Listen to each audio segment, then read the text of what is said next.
क्या आपने नोटिस किया है कि हम चाहे कितना भी मोटिवेशनल वीडियो देख ले, एक समय पे आकर वो डाउन हो ही जाता है और हम वैसे ही बिहेव करने लग जाते हैं जैसे नॉर्मल डे में बिहेव करते हैं। ज्यादातर लोग अपनी हैबिट से मजबूर होते हैं और उसके हिसाब से ही काम करते हैं, चाहे कोई भी कितना समझा ले। एक्चुअली इंसान बने ही ऐसे होते हैं कि हमारे लिए हमारे हैबिट को चेंज करना बहुत मुश्किल होता है। बट एक बात याद रखिए, आपकी सही हैबिट ही आपके सक्सेस और फेलियर का सबसे इंपॉर्टेंट फैक्टर बनेगी। सो सबसे पहले हमें ये चीज पता होनी चाहिए कि कौन सी हैबिट हमारे अंदर होनी चाहिए और कौन सी हैबिट नहीं। इसी इंपॉर्टेंट हैबिट्स को फाइंड आउट करने के लिए मैं हेल्प लूंगा 7 habit of highly effective people. इसी बुक के सपोर्ट से मैं आपको ऐसे 7 पॉइंट शेयर करूंगा जो आपके गोल को अचीव करने में हेल्प करेगी, जिसके लिए आपको कोई मोटिवेशन वीडियो देखना ही नहीं होगा। Let's begin.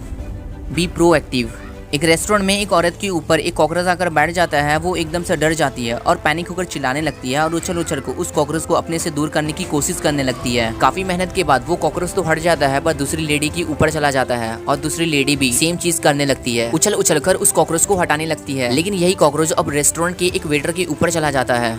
बट वेटर यहाँ कुछ डिफरेंट चीज करता है। वो चिल्लाने और उछलने के बजाय वो अपने बॉडी में कॉकरोच के चलने को ऑब्जर्व करता है और हाथों से पकड़कर रेस्टोरेंट के बाहर फेंक देता है। अगर आप ध्यान से इस स्टोरी को ऑब्जर्व करोगे तो आपको रिएक्टिव और प्रोएक्टिव के बारे में पता चलेगा। यहाँ जो 2 लेडीज है वो सिचुएशन को देखकर बस रिएक्ट किए, बट रेस्टोरेंट का वेटर सिचुएशन को ऑब्जर्व करके राइट एक्शन लेकर उस कॉकरोच को अपने हाथ से पकड़कर बाहर फेंक देता है। रिएक्टिव एंड प्रोएक्टिव होने में बहुत डिफरेंट होता है। रिएक्टिव लोग हर चीज के लिए दूसरों को ब्लेम करते हैं। उनका देश तरक्की नहीं कर रहा क्योंकि गवर्नमेंट अच्छी नहीं है, वो तरक्की नहीं कर रहे क्योंकि बॉस अच्छा नहीं है, वो खुश नहीं है क्योंकि लोग अच्छे नहीं हैं, और कुछ ना मिले तो वो सीधा अपनी किस्मत को ही ब्लेम करने लग जाते हैं। उन्हें लगता है कि चीजों को कंट्रोल करने का पावर उनके हाथों में नहीं है, सब हालात और किस्मत का ही खेल है, सब प्रॉब्लम्स बाहर से ही आ रही है। यार देखो, एक्चुअली में उनका ऐसा सोच ही बहुत बड़ा प्रॉब्लम है। इससे दूर हटकर प्रोएक्टिव लोग अपने फीलिंग्स के कंट्रोल को दूसरों को देने के बजाय खुद संभालते हैं। वो अपने हर एक्शन की 100% रिस्पॉन्सिबिलिटी खुद लेते हैं। हालात और किस्मत को ब्लेम करने के बजाय सिचुएशन को वो खुद किस तरह मैनेज कर सकते हैं और कैसे सिचुएशन को बेटर बना सकते हैं, इस बारे में वो लोग सोचते हैं और वो कंटिन्यूअसली कोशिश करते ही रहते हैं। दोस्त एक बात बताओ, तो आप फोकस उन चीजों पर करो जो आप चेंज कर सकते हो, ना कि उन चीजों पर जिसे आप चेंज नहीं कर सकते। Begin with the and in mind. Suppose आपकी बॉडी एक ताबूत में रखी हुई है, इसी समय आप खुद से क्या कहेंगे? क्या आप अभी वो सारी चीजें कर रहे हैं जो आप अपने आप को उस समय देखकर कहेंगे? अगर आप चाहते हो कि आप बोल सको कि मैं एक अच्छा दोस्त था, तो क्या आप अभी एक अच्छे दोस्त की तरह बिहेव कर रहे हो?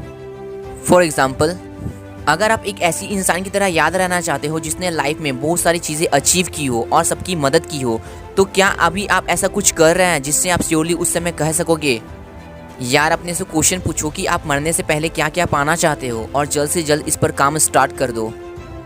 Put first thing first.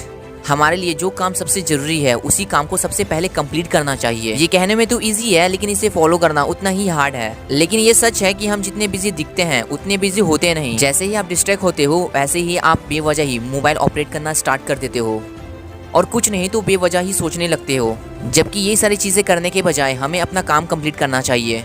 पता है, ये जो हमारा थिंकिंग है ना, ये हमें बहुत कॉमन लगता है, पर ये हमारा काफी टाइम ले लेता है और ये हमें कभी नॉर्मल इंसान से कभी ऊपर बढ़ने नहीं देती। सक्सेस तो सभी को चाहिए, पर जेन्युइनली अगर आप सीरियस हो तो आप अपने उस काम को पहले कंप्लीट करो जो आपको आपके गोल तक पहुंचने में हेल्प करेगा। Think win win. एक बात नोटिस करना मेरे दोस्त, हमें लगता है कि हमारे जीतने के लिए किसी दूसरे का हारना जरूरी होता है, या फिर उसी मिल गया तो मुझे नहीं मिलेगा।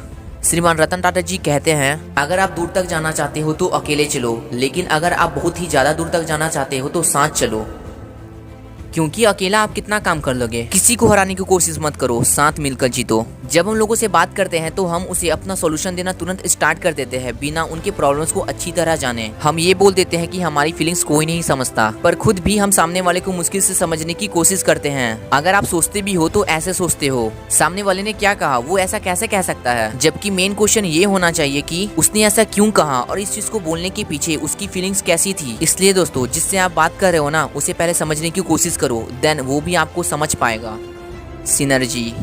अगर आप 2 पेड़ों को एक साथ लगाते हो तो उनकी जड़ें साथ मिलकर मिट्टी की क्वालिटी को बढ़ाती है, जिससे दोनों पेड़ों की ग्रोथ बेटर होती है। अब थोड़ा अलग सोचो अगर दोनों पेड़ों को अलग अलग लगाया जाता, दोनों पेड़ वैसे ग्रोथ नहीं कर पाते जैसे वो साथ में कर पाते। साथ मिलकर गोल को अचीव करो, ना कि अकेले, जल्द पहुंचोगे।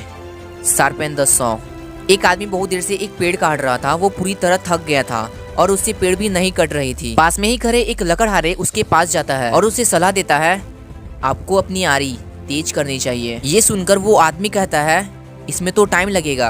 अभी आपको भी ये जवाब स्टूपिड लगेगा, पर हम ऐसा ही करते हैं। हम एक्सरसाइज के लिए दिन के 30 मिनट्स नहीं निकाल सकते ताकि हमारी हेल्थ अच्छी रहे। 15 मिनट के लिए कोई किताब नहीं पढ़ सकते ताकि हमारी नॉलेज बढ़ सके, और फिर कंप्लेन भी करेंगे कि हमारी जिंदगी क्यों अच्छी नहीं है। जो मैंने लास्ट पॉइंट आपके साथ शेयर किया वो कहता है कि आपको हमेशा अपने आप को बेहतर बनाने की कोशिश करती रहनी चाहिए। फिजिकल, मेंटल, स्पिरिचुअल, सोशल, अपने आप को हमें ये 4 एरिया में डेवलप करने पर फोकस करना चाहिए। ये 4 एरिया को बेहतर बनाने पर ही बाकी के हैबिट को हम अच्छी तरह से फॉलो कर सकते हैं।